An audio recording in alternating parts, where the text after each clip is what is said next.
उत्तर प्रदेश के तमाम नौजवान बेरोजगार भाइयों बहनों को विक्की खान का नमस्कार। आज आप लोग के सामने इसलिए आना हुआ है कि जैसा कि आप लोगों को पता है कि परसों प्रिंट मीडिया के माध्यम से जो बयान आया है लोक सेवा आयोग के कार्यकारी सचिव विनोद कुमार गौड़ जी का, और यह बयान सभी समाचार पत्रों में था कि लोक सेवा आयोग प्रतीक्षा सूची का प्रावधान नहीं रखती है। तो आज मैं आप लोगों के सामने इसीलिए आया हूं, यह बताने के लिए कि प्रतियोगी छात्र मोर्चा ने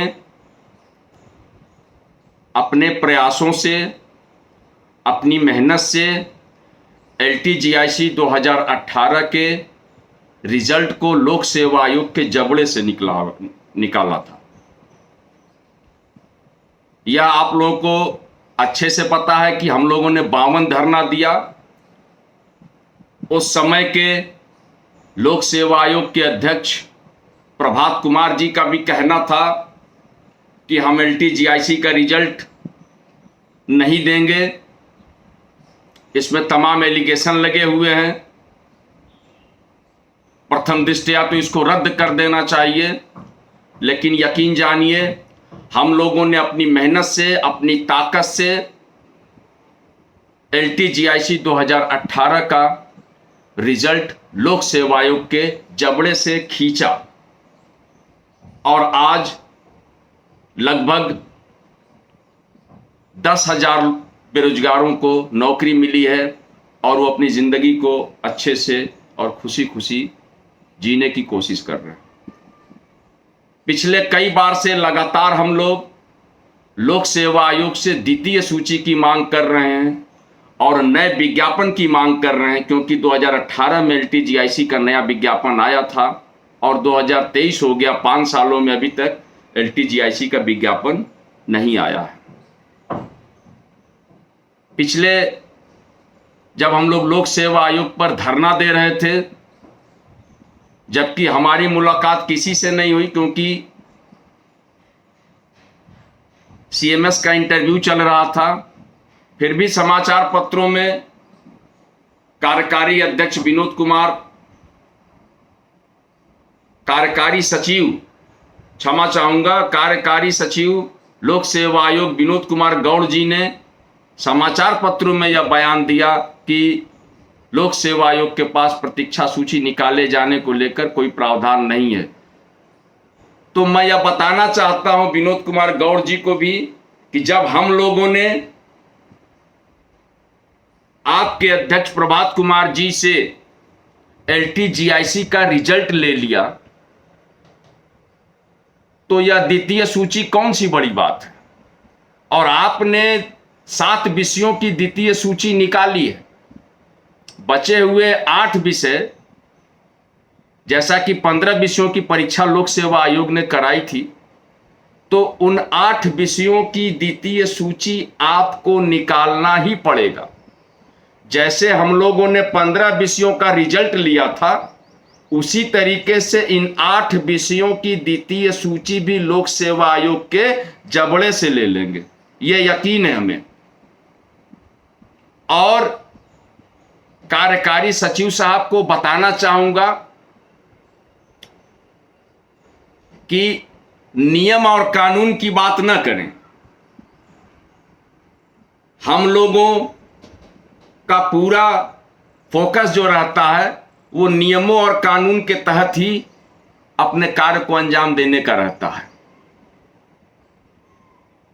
सचिव साहब को, जो वर्तमान में लोक सेवा आयोग के मीडिया प्रभारी भी हैं, अभी उनको इलाहाबाद के प्रतियोगी छात्रों की ताकत का एहसास नहीं है।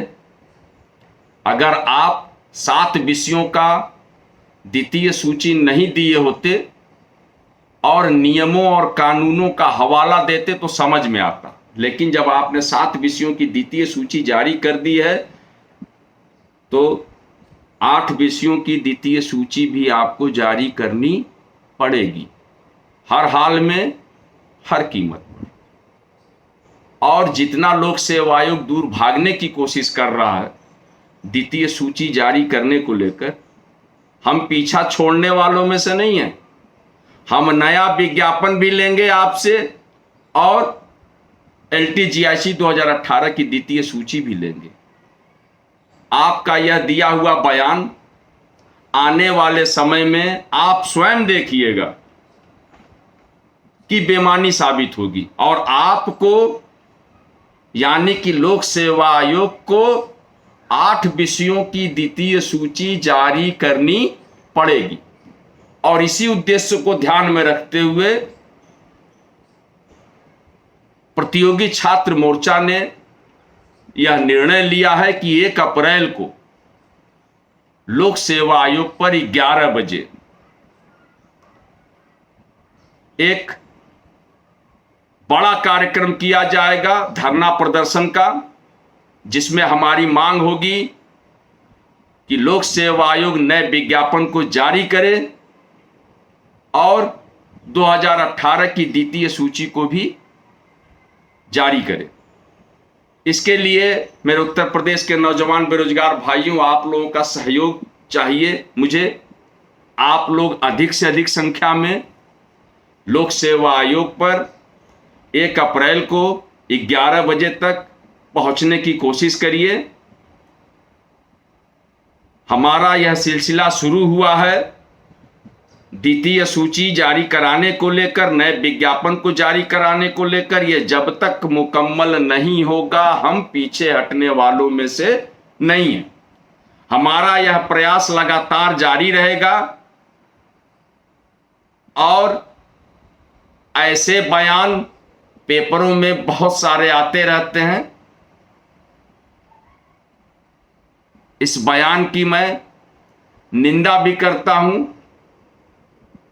इसलिए कि लोक सेवा आयोग अपने ही किए हुए कार्य से पीछे भागने की कोशिश कर रहा है और हम पीछे भागने नहीं देंगे।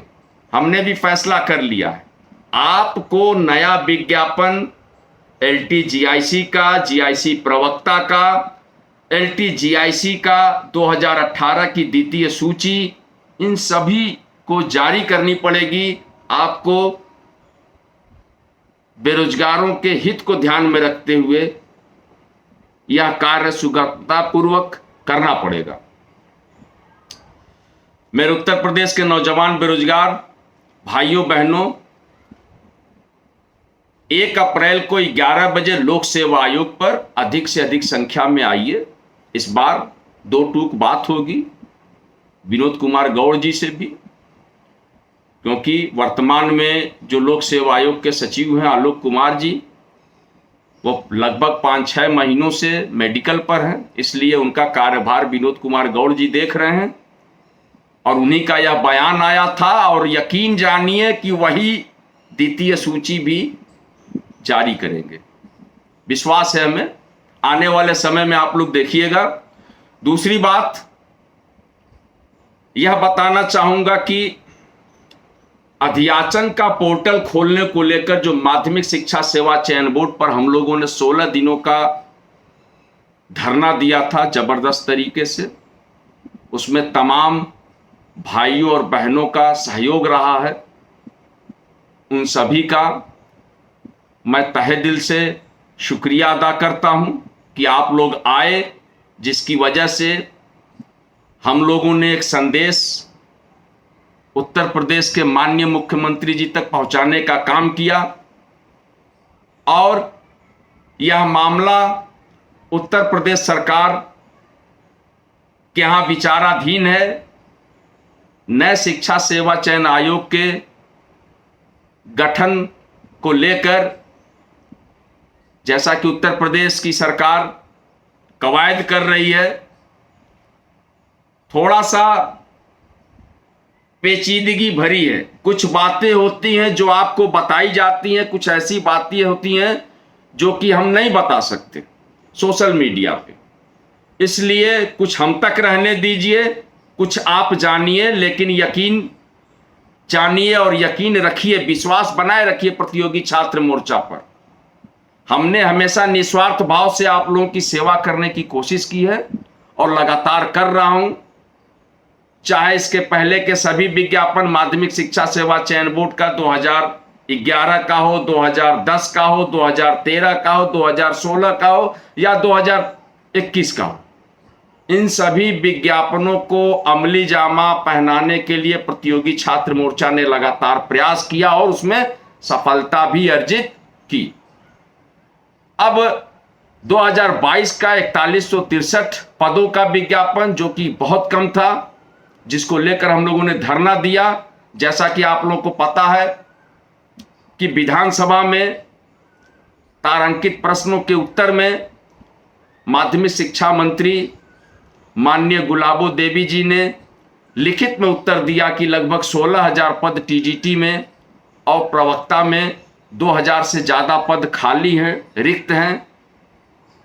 तो हमारी मांग है उन्हीं पदों को आप अध्याचन का पोर्टल खुलवाकर मंगाने का काम करें, ताकि अधिक से अधिक बेरोजगारों को नौकरी मिल सके। यह हमारी जायज मांग है और इस मांग को लेकर हम अभी तक प्रयास कर रहे हैं और लगातार प्रयास करेंगे। सफलता भी मिलेगी। आप लोगों को बिल्कुल निराश होने की जरूरत नहीं है।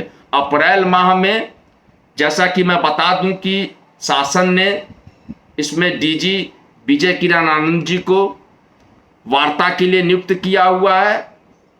हमारा संवाद लगातार बना हुआ है डीजी साहब से, हम लगातार बातचीत कर रहे हैं। बीच में यूपी बोर्ड की परीक्षाएं और मूल्यांकन का मामला था, जिसकी वजह से डीजी साहब बहुत व्यस्त थे। अभी हमारी परसों ही बात हुई है, फोनिक वार्ता, जिसमें उन्होंने कहा कि हमको 31 मार्च तक का समय दीजिए, उसके बाद जो है इस पर शासन स्तर पे जो भी होता है मामला, उससे हम अवगत कराएंगे। जरूरत पड़ी तो प्रतियोगी छात्र मोर्चा का एक प्रतिनिधिमंडल लखनऊ के लिए भी रवाना होगा, ताकि अध्याचन का पोर्टल खुलवाने का जो प्रयास हमारा रहा है, जिसका आगाज हमने किया था, उसको अंजाम तक पहुंचाने का काम करें। इसलिए आप लोग थोड़ा सा धैर्य रखिए, भरोसा बनाए रखिए। निस्वार्थ भाव से मैं सेवा कर रहा हूं, इसलिए मैं अपना काम अपनी मर्जी से करता हूं, अपने तरीके से करता हूं और मेरा ये उद्देश्य होता है कि उसका फायदा कहीं ना कहीं और किसी न किसी तरीके से हमारे प्रतियोगी छात्र भाइयों और बहनों को मिले। इसलिए हौसले को कायम रखते हुए, यकीन को बनाए रखते हुए एक बार फिर से हम लोग मैदान जंग में हैं। कोशिश जारी है। हम अध्याचन का पोर्टल खुलवाने को लेकर प्रयास कर रहे हैं और हम सफल भी होंगे, क्योंकि उत्तर प्रदेश का बीएड बेरोजगार वर्तमान समय में कहीं भी उसके लिए कोई गुंजाइश नहीं बची है। न प्राइमरी, न टीजीटी पीजीटी, न एलटी जीआईसी, न जीआईसी प्रवक्ता, कहीं कोई नौकरी की गुंजाइश नहीं है। और इस नौकरी की गुंजाइश को पैदा करने के लिए प्रतियोगी छात्र मोर्चा की कवायद जारी है और हमको सफलता भी मिलेगी। हम कामयाब होंगे आप लोगों के सहयोग से, आप लोगों के साथ से। फिलहाल हम यही कहेंगे आपसे कि 1 अप्रैल को 11 बजे लोक सेवा आयोग पर आइए अधिक से अधिक संख्या में, ताकि हम अपनी ताकत का एहसास कराएं लोक सेवा आयोग को, नए विज्ञापन को जारी कराने को लेकर और द्वितीय सूची को जारी कराने को लेकर। ये दोनों सफलता हम अर्जित करेंगे।